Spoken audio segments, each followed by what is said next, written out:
cette histoire, elle démarre à Porto.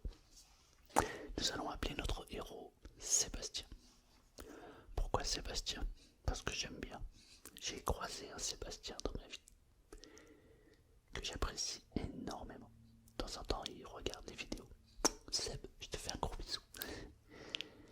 Et Sébastien, qui habite à Porto. Cette histoire se passe en 1939, très important, pendant la Seconde Guerre mondiale. Sébastien est marié à Nathalie. Pourquoi Nathalie? Parce que j'ai croisé une Nathalie un jour. Mais elle doit pas bien. Ah, je pense pas qu'elle regarde les vidéos. Enfin. Donc Sébastien et Nathalie habitent à Porto. Nous sommes en 1939 et ils tiennent une petite boutique. En fait, c'est une épicerie. Et leur business fonctionne plutôt bien. Ils sont jeunes, à peine 19-20 ans. 20 ans pour Sébastien, 19 ans pour Nathalie. C'est quand même assez rare à cet âge-là d'avoir une épicerie. Mais ils ont eu un petit héritage. Alors c'est Sébastien qui a eu un héritage et donc il fait fructifier son argent. Évidemment, il s'est associé à sa femme, puisque c'est sa femme. Puis les affaires fonctionnent plutôt bien. Et puis un jour, padabam, Sébastien reçoit une lettre de convocation. Parce qu'en 1939, c'est la guerre. Et il doit aller sur le champ de bataille en Allemagne. Il n'est pas vraiment chaud pour y aller. Mais il y a une lettre. Et un beau matin, évidemment, on lui avait précisé dans la lettre qu'on viendrait le chercher. Deux gendarmes viennent taper à sa porte. Bonjour monsieur, comment ça va? Ça va pas fort maintenant que je vous vois. Et on lui demande gentiment de prendre quelques affaires et de les suivre. Il embrasse sa chair et tendre. Un câlin, je t'écrirai tous les jours, mon amour. Et Nathalie de répondre, je t'aime tellement, reviens-moi vite. Et notre ami Sébastien se retrouve donc en Allemagne. Pendant 2 ans, il se retrouve sur le champ de guerre. Et un matin, il est impossible pour lui de se lever. Il a une douleur extraordinaire. Les médecins l'auscultent. Ils le gardent pendant 2 jours, 3 jours, et la douleur est impossible à enlever. Ils ne comprennent pas trop ce qu'il a.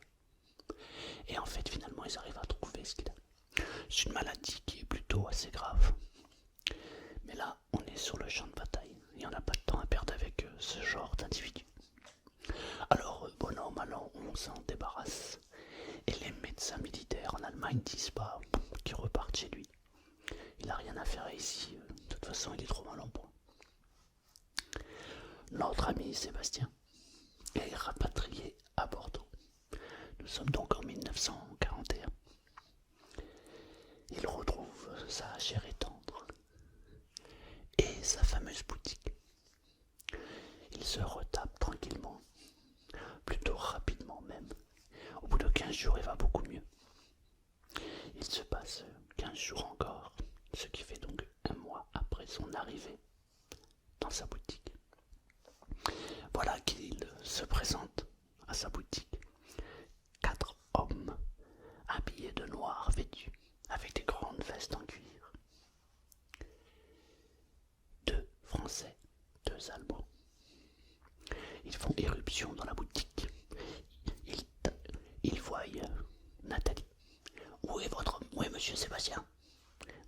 Il est à côté, il fait une petite sieste, il récupère. On tape à la porte, bam bam bam, on voit la porte. Sébastien a la tête dans le cul, c'est le cas de le dire, et il ouvre la porte. Qu'est-ce qui se passe? On l'attrape minu militari. On le fait asseoir et on lui pose la question suivante. Où sont les caisses? Sébastien est étonné. Il se demande s'il est encore en train de rêver, s'il est en train de faire un rêve lucide ou pas. De quoi?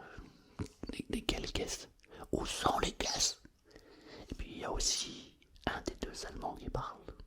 Où sont les caisses? Avec un fort accent allemand. Mais Sébastien comprend pas. Il est là et... Quelle caisse?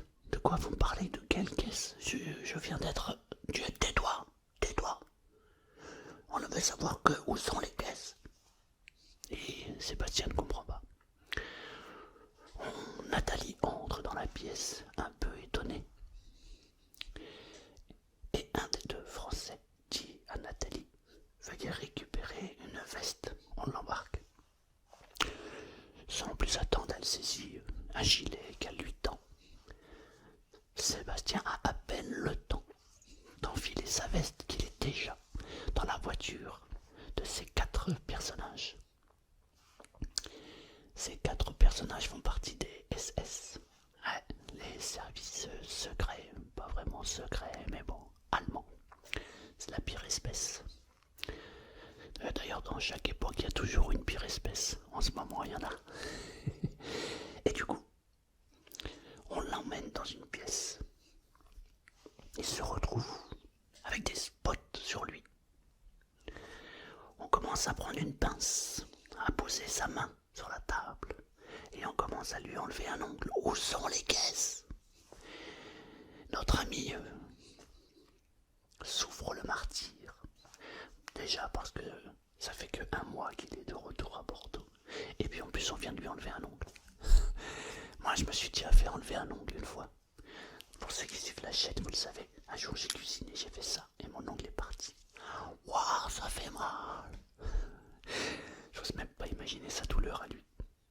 Mais on lui fait pas que ça. On lui plonge la tête dans l'eau avec un chiffon et on lui répète sans cesse: où sont les caisses? Mais lui, il répond toujours la même chose. Je ne sais pas, mais vous parlez de quoi? De quelle caisse vous me parlez? Il est désespéré. Il ne sait pas du tout de quoi on lui parle. On va le laisser pourrir comme ça pendant 3-4 jours dans cette pièce. Et on va venir le harceler pendant quelques jours. Et c'est toujours les mêmes questions répétitives. Où sont les caisses? Et c'est toujours la même réponse. Je ne sais pas de quoi vous me parlez. Où sont les caisses? Je ne sais pas de quoi vous me parlez, bon sang. Au bout de quelques jours, une fois qu'il est vraiment bien épuisé, on lui dit tu vas venir avec nous et nous allons te montrer quelque chose et tu vas être obligé de trouver les caisses. Il est très étonné parce que on lui file des lunettes noires, une paire de lunettes noires, on lui file un grand blouson en cuir, on lui file les mêmes habits que portent les gens des SS. Il est plutôt étonné, il se dit pourquoi vous m'habillez comme ça? Tais-toi, où sont les caisses? Et il sait toujours pas où sont les caisses. Et on l'emmène en plein centre de Bordeaux. Il est midi. Lui, il se demande ce qu'il fait. Il se retrouve donc avec 4 personnes, 2 Allemands, 2 Français, les mêmes qui étaient venus le chercher. Et il se promène dans les rues de Bordeaux, en plein centre-ville, à midi, où la foule est là, et tout le monde les regarde, avec des airs étonnés. Et en plus, il croise des personnes qu'il connaît déjà, puisque parmi les passants, il y a quelques-uns de ses clients et de ses clientes. Les gens qui le regardent sont choqués. Oh, mais c'est bien lui, mais c'est Sébastien. Tout le monde, évidemment personne ne parle. Nous sommes en guerre. Et évidemment, tout le monde a peur. Alors, Sébastien est là, il est interloqué lui-même, il ne comprend pas pourquoi on l'a emmené là. Et regarde, avance, et marche naturellement comme si tu étais en sécurité. De toute façon, tu es en sécurité avec nous. Alors il marche, il regarde les gens. Parfois, il fait un petit sourire à quelqu'un qu'il croit reconnaître. Il faut dire que comment on dit? Les kidnappeurs, ouais, on va dire ça, ont pris soin de ne pas abîmer son visage. Alors on lui a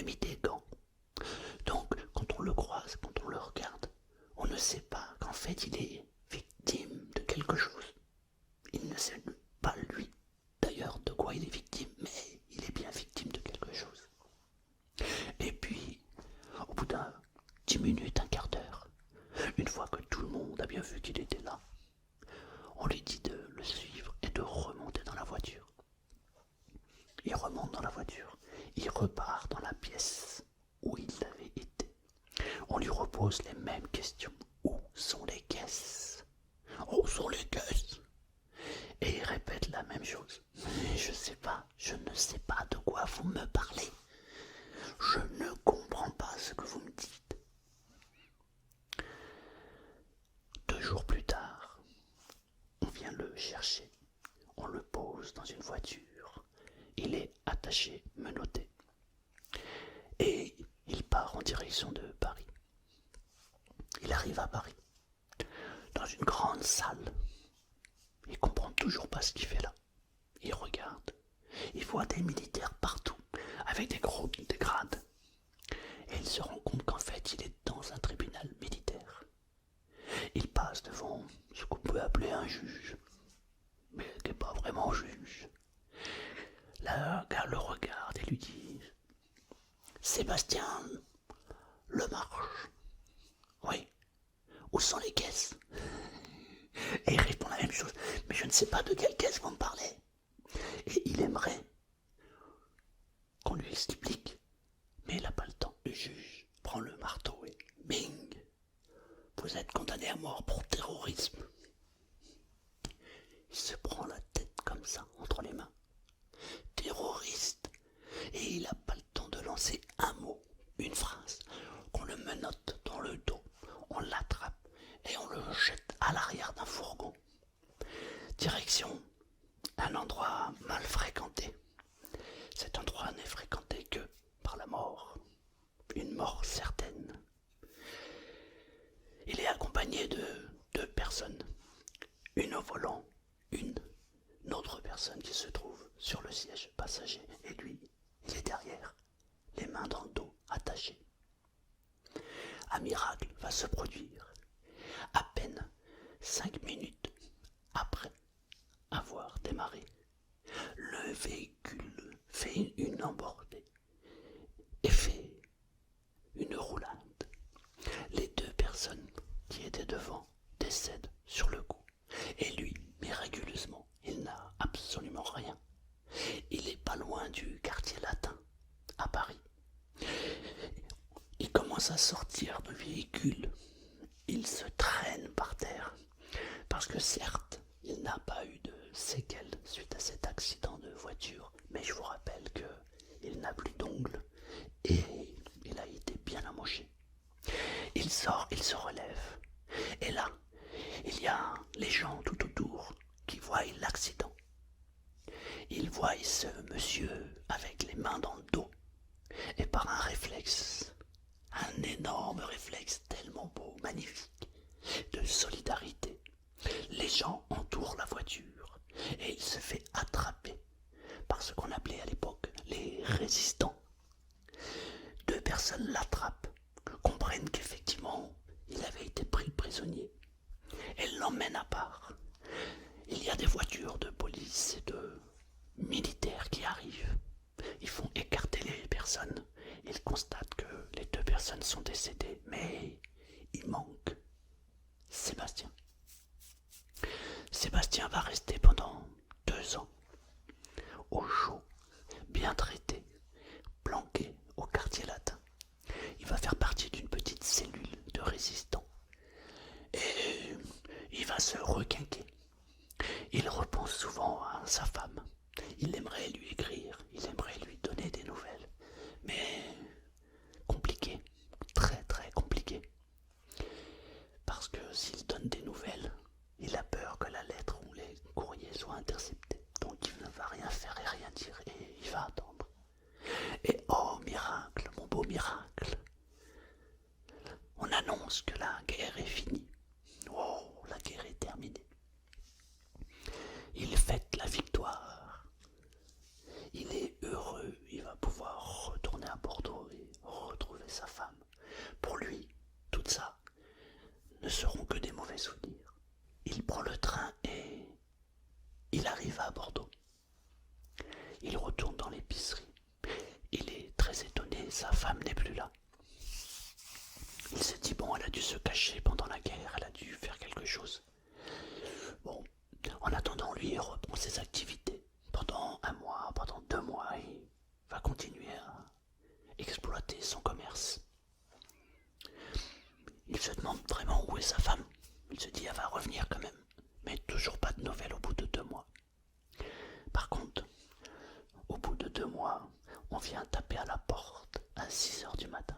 Et on vient pas frapper à la porte, on vient taper à la porte. Bam, bam, bam, ouvre la porte, bam, bam. Et la porte finit par céder. Ping. Il y a des gendarmes et des policiers qui entrent à l'intérieur de son domicile. On attrape Sébastien, on lui met les mains dans le dos, les menottes. Il ne comprend absolument rien à ce qui se passe. Il se dit mais j'espère qu'on va pas me parler de ces caisses. Parce qu'il n'a toujours pas compris pourquoi on lui parlait des caisses. Non, c'est pas à propos des caisses, non. C'est simplement parce que après la guerre, les traîtres, on a été les chercher et on a été les fusiller, pour certains.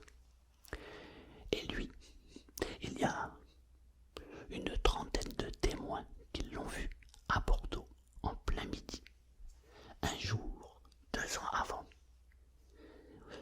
où il se promenait avec des gens de la Gestapo. Et c'est ce qu'on va lui expliquer.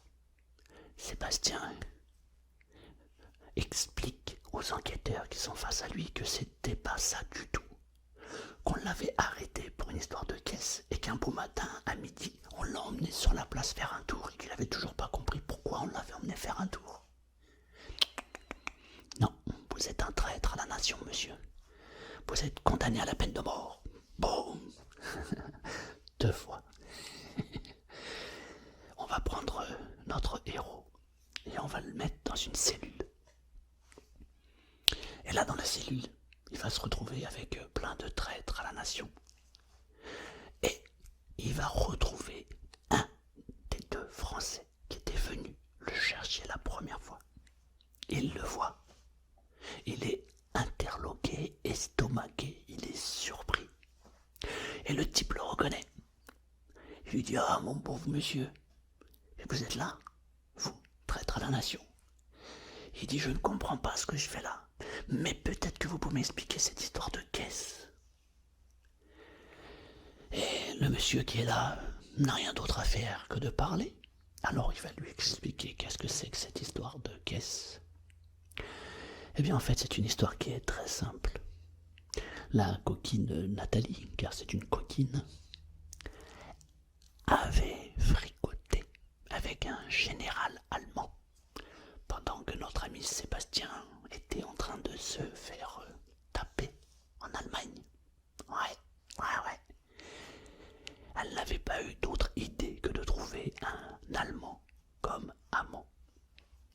Le problème c'est que le général ne pensait pas que Sébastien reviendrait si vite. Alors il était embarrassé parce que Nathalie était plutôt mignonne en plus d'être coquine. Alors il s'était dit qu'est-ce que je peux faire? Et il a eu l'idée d'inventer une histoire de caisse pour qu'il puisse dégager, tout simplement. Mais il y a quand même une belle petite fin à cette histoire. C'est que notre ami Sébastien, en désespoir de cause, a demandé aux Français de bien vouloir lui faire une attestation prouvant qu'effectivement c'était un coup monté. Et en se battant, en prenant les bonnes personnes autour de lui, il a réussi à prouver qu'effectivement c'était un coup monté. Mais il a quand même été enfermé pendant 7 ans. 7 ans. Ouais. Il a retrouvé la liberté. Il n'avait plus son commerce. De toute façon, il ne pouvait plus exercer parce que les clients pensaient tous qu'en fait c'était un traître à la nation, alors qu'absolument pas. Et il n'a jamais eu de nouvelles de Nathalie, la coquine. Ouais. Comme quoi, hein, il faut se méfier de tout le monde. Voilà. C'était l'histoire de Où sont les caisses? Où sont les caisses? Si tu as écouté cette histoire jusqu'au bout, je vais te demander un service. C'est de liker la vidéo et aussi de marquer en commentaire où sont les caisses. Ça m'intéresse de savoir combien vous êtes de personnes à avoir entendu cette histoire.